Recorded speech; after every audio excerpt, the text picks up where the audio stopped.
Greetings! It is I, Tentus Naradan Dracovin, Lord and Emperor of the Dracovin Empire, and welcome! It is time to continue our discussion on Spelljammer. I was talking about some of the known spheres and places that you can visit that are connected to the campaign settings that you might be playing in other than Spelljammer, in the world of Dungeons & Dragons. I'm going to continue and finish up talking about them today. So let's talk about Krynnspace and Krynn, the world of Dragonlance. Now, Krynnspace is much more primal in comparison to any of the other known spheres. It is the location that is oftentimes most influenced by the gods than any other known sphere.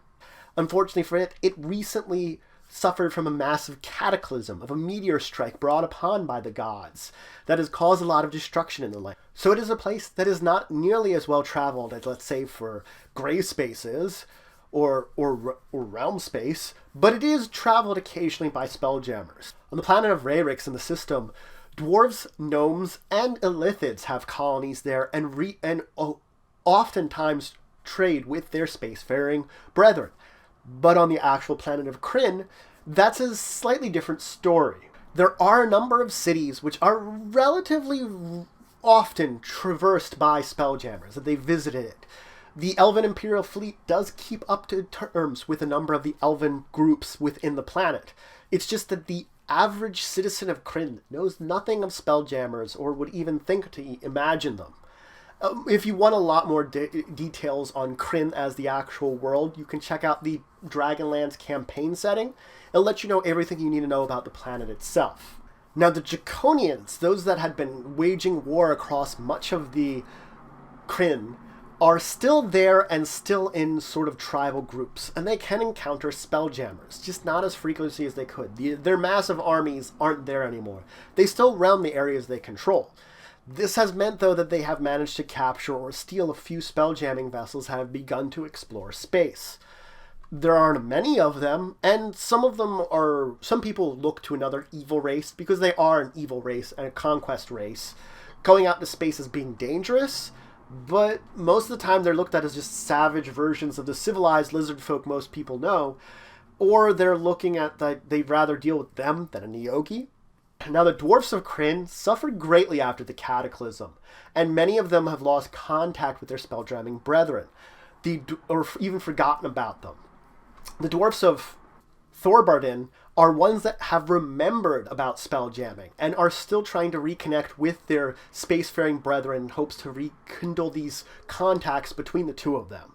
Now, as for the elves, the Qualamnebdi elves are the ones that have retained the most connection with the Elven Imperial Fleet in space. They're the ones that actually have regular connection. Most of the other elves sometimes do, but have withdrawn a lot, actually, especially after the cataclysm, and you just don't find the connection with them as much anymore, if any.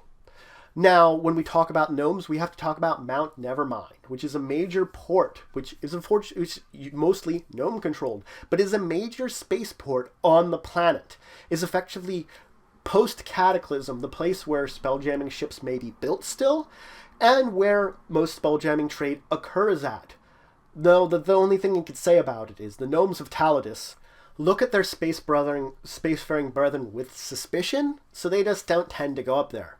Now, the Kender do tend to travel into space, but usually in accompanying with other races, not really on their own as much. And most of the time when people see them, they just think of them as short elves, because they just look different than any other race on any other planet. That's what they look like, short elves. Though they do travel into space. Now, minotaurs. The Imperial League of Minotaurs is the most advanced civilization on Taladis. It really is. And a number of spelljamming ships forged by them have actually begun to travel out into space and explore. Granted, there isn't a whole lot of them, but since they are so advanced, they're beginning to make a presence known in space, especially in Krynnspace, but it is just a small presence as of this point in time.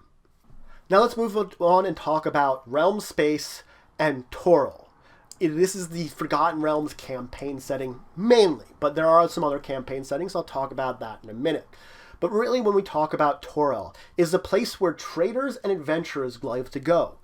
They treat spelljammers the same way they treat extraplanar beings that are coming there and visiting from another plane. Treat them exactly the same way. And the beginning to spreads of smoke powder and weapons that can use smoke powder has helped spread this idealism of space as not being something kind of weird.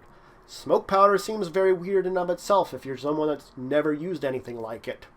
It has helped spread this entire idealism of tolerance of these spacefaring fellows.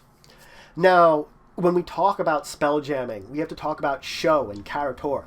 It is the only country in all of Toril that actually has an active spelljamming program. They have dragon ships which travel out and explore. Now, granted, the amount of exploration depends on who's in charge at the time and how much of these ships are being commissioned and things like that. They wane and they wax in their power in space depending on their own politics on the homeworld, but they have an active program of exploring. You can look to the Forgotten Realms, Oriental Adventures, and AD&D campaign settings. They each describe different areas of Toril that you can use, and so therefore they are in fact the same world. It's just that you can look to each of those depending on which part of the planet you're using. Now, the dwarves of Toril are technically on the decline. This means they become much more isolationists and don't tend to have a lot of contact with their spacefaring brethren or tend to like to even think about traveling to space, so it's very rare for them. On the other hand, the elves of Toril have had major connections with their spacefaring brethren. In fact, the planet was a major base of operations for the Unhuman War when it was being waged. So you are very likely to find many elves from the planet actually traveling out into space. This is actually a common thing that can occur. It's something, they are the most likely race on the entire planet to actually go spacefaring. Now, the gnomes of Toril, they're oftentimes referred to as the Forgotten Folk. They've lost a lot of their history and a lot of their society over the years, and unfortunately have broken down a lot.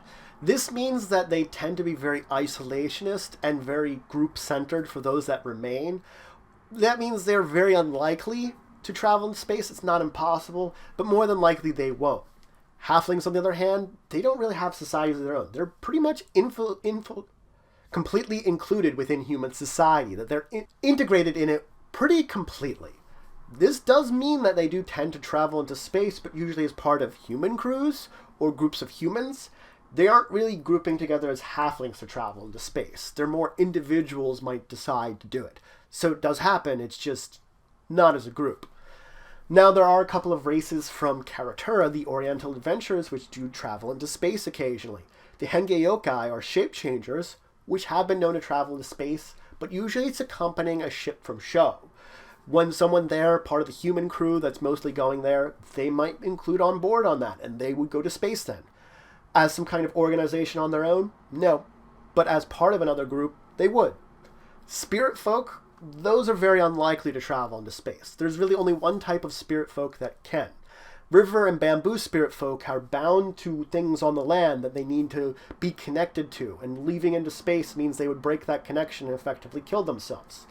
Sea spirit folk, they don't have that same connection. But when they travel out into space, they do lose some of the abilities they normally would have, because they, for one thing, don't have their oceans to connect with anymore, nor do they connect with alien oceans on other worlds the same way. So they can travel into space, it's just they lose some of their abilities that they would have. Now, Athas, the world of Dark Sun, there is no talk of spelljammers or word of spelljammers or even visiting by them on the planet. In fact, whatever sphere it may be within is unknown to spelljammers at this point in time. No one has visited there. If there is some forgotten knowledge in some hidden place that might talk of spelljammers, it has not been revealed. But unleashing it into a public which kind of shuns magic to a degree would be devastating. It would affect a society that has sort of shunned away from a lot of things like that in a very negative manner, learning of these things and especially giving them the ability to spread out into space. So for now, they are separated from the multiverse. Those words of wild space definitely can exist more than words of spelljamming. Now, Ravenloft, it's technically a demi-plane, so you really can't get there. It doesn't exist within a sphere. There is no real way to travel there. There is places where you can almost skirt the edge of it, and so a spelljamming ship could be seen in the night sky. But breaking through the barrier to it is pretty much impossible. On the other hand, the mists of Ravenloft, they can appear not just within planets, to basically steal people away to the demi-planes, but they can appear in wild space. Not in the areas in between spheres. No, that place prevents planar travel. But in wild space, you can have these strange mists appear. And so spelljamming ships could end up in Ravenloft. It's just that they're not a way to escape it really either. There's the barrier that basically blocks you from leaving it, goes all the way around it. So you could possibly spelljam into Ravenloft. Escaping? That's a tough one to say how you'd be able to do it. So that's it for today.